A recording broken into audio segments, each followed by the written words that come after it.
টাকা জমাতে চাইলে এই 5টি বিষয় মনে রাখুন। 1 নম্বর, আয়ের বিভিন্ন মাধ্যম তৈরি করার চেষ্টা করুন। একাধিক উপায়ে আয় করতে পারলে দ্রুত টাকা সঞ্চয় বা জমা করা সহজ হবে।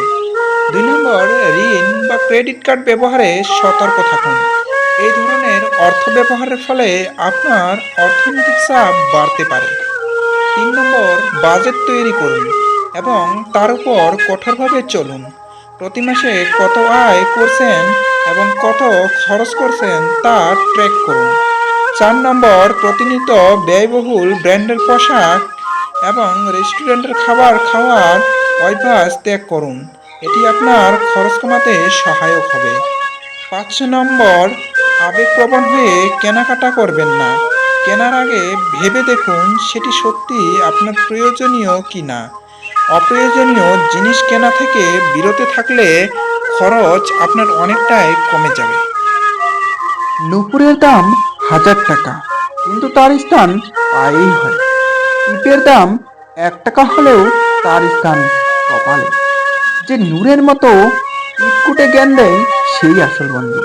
ইতিহাস সাক্ষী আছে, নুনে কখনো পোকা ধরেনি, আর মিষ্টিতে তো প্রতিদিনই পোকা ধরে, এমনকি পিঁপড়ারাও ছাড়ে না। মোমবাতি জ্বালিয়ে মৃত মানুষকে স্মরণ করা হয়, আর মোমবাতি নিভিয়ে জন্মদিন পালন করা হয়। মানুষ সোজা পথে চলতে চায় না, আর বাঁকা পথের প্রতি তো সবাই আগ্রহ বেশি। এই জন্যই তো মদ বিক্রেতাকে কারো কাছে যেতে হয় না, আর দুধ বিক্রেতাকে পাড়ায় পাড়ায় সবার দরজায় দিতে হয়। আমরা দুধ বিক্রেতাকে সর্বদা বলি, পানি মেশাননি তো, আর মদে নিজেরাই পানি মিশিয়ে খাই। আজ পর্যন্ত মানুষকে এতটুকুই বুঝলাম যে তাকে জানোয়ার বললে খেপে যায়, কিন্তু সিংহ বললে খুব খুশি হয়। অথচ দুটোই কিন্তু পশুর সঙ্গে তুলনা করা হয়। আসলেই মানুষ বড়ই আজব প্রাণী। অন্যের কাছে নিজের মূল্য বাড়াতে এই 6টি কথা মনে রাখুন। 1, যারা আপনাকে মূল্যায়ন করে না তাদের কাছ থেকে দূরত্ব বজায় রাখুন। 2, বিনা প্রয়োজনে কাউকে সাহায্য বা পরামর্শ দেওয়ার চেষ্টা করবেন না। 3, প্রয়োজনের বাইরে অতিরিক্ত কথা বলা থেকে বিরত থাকুন।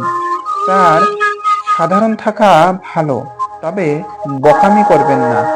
সবসময় সতর্ক থাকুন। 5, এমন ব্যক্তিত্ব গড়ে তুলুন যাতে কেউ আপনাকে অবমাননা করার সাহস না পায়।